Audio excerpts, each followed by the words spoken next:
የሩትዬ እህቶች እንግዲህ በደንብ የሄርሜላና የሩቲ የአብርሽ ስራ ገብቷቸዋል ማለት ነው።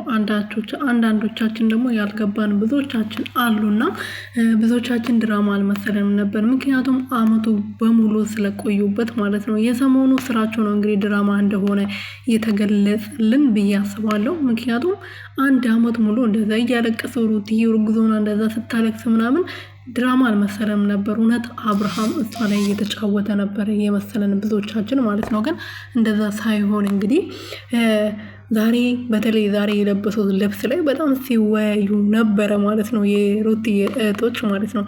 ድራማ ባይሆን ኖሮ እንዴት አንድ አይነት ማርች ወይም ደግሞ ምንድነው አንድ አይነት ልብስ እንዴት ለብሰው ይመጣሉ ነበር ያሉት ማለት ነው። እና እውነት ነው አንድ አይነት ልብስ ለብሰው እንግዲህ ለመዝናናት ሲወጡ ነው ቪዲዮ እየሰሩት ብሎ አውርተዋል። እና እውነታቸውን ነው የሚመስለኝ ማለት ነው። ምክንያቱም ትላንት ቪዲዮ እየቀዱ አስታውሳችሁታል። በደንብ አይታችሁ ከሆነ የተሳሳቱበት ፓርት ማለት ነው። ሩትዬ ለመሄድ የተዘጋጀችበት ፓርት ላይ ልክ ልትስሞ ተጠግተው ከዛ በኋላ አብርሃም እንትን አለ ማለት ነው። ከዛ ቪዲዮ ከተደርጎ ቪዲዮ ቆሞ ነው የተመለሰው ማለት ነው። ተሳስሞ አብርሃም ሲመለስ ከንፈሩን እያጣጣመ ነው እንግዲህ ተሳስሞ ከጨረሱ በኋላ ነው በድጋሚ ሩቲ የሳመችው ማለት ነው።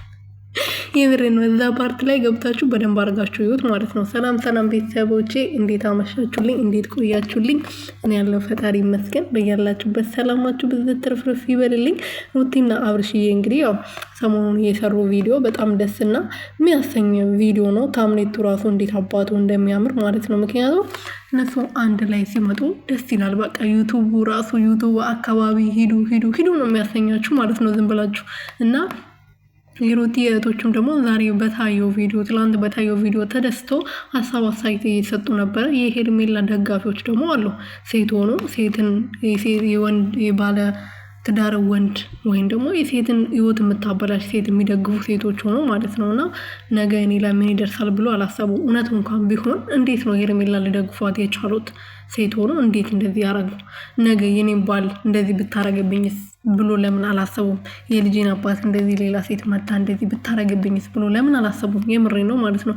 መጀመሪያ አብርሃም ፍቅሯን ተቀበል ስሉት ነበር አይደለ? እርጉዞና ሴት እርጉዝ 8-9 ወር እርጉዞና ነበር እንደዛ ስሉት የነበረው ማለት ነው። ስሉት የነበረው ለአብርሃም ማለት ነውና አንዳንዴ አርቀን ብናስብ ዝም ብለን በቃ እንደመጣልን ባናርግ ደጋፊ ስለሆነ ብቻ ወይም ደግሞ እዚህ ቲክቶክ ላይ ወጥተን ስለምናወራ ብቻ እንትን ባንል ጥሩ ነው ብዬ አስባለሁ እኔ። የሄርሜላ ደጋፊ ተብዮች ማለት ነው። የሩትዬ ደጋፊዎች ደግሞ እውነቱ የገባቸው የሴት ጉዳት የገባቸው የፍቅርን መጠን የሚያውቁ የትዳርና የልጅነትን እንትን የሚያውቁ እውነቱን ይናገራሉ እንደዚህ ማለት ነው። ምክንያቱም እነሱም እናት አላቸው ልጅ ያላቸው አሉ። እነዚህ አሁን ማለት ነው ቁጭ ብሎ ስራቸው ፈቶ ጊዜያቸውን እንትን ብሎ እዚህ ላይ ቁጭ ብሎ የሚያወሩት በምክንያት ነው ብዬ አስባለሁ አይደለም።